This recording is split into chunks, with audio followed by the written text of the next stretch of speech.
আলোচনা ধারাবাহিকভাবে চলতে হবে।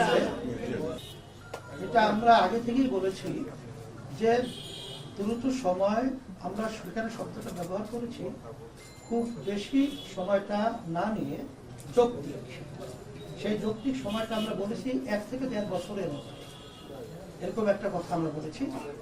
আর 6 মাস তো প্রায় চলেই গেল, আর 1 বছরের মধ্যেই সুন্দর একটা জাতীয় নির্বাচনের ব্যবস্থা করবে, এটাই আসলে মূলত আমাদের কথা। Thank you.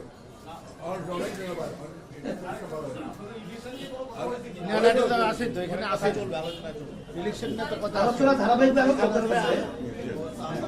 আলোচনা চলবে। বক্তব্য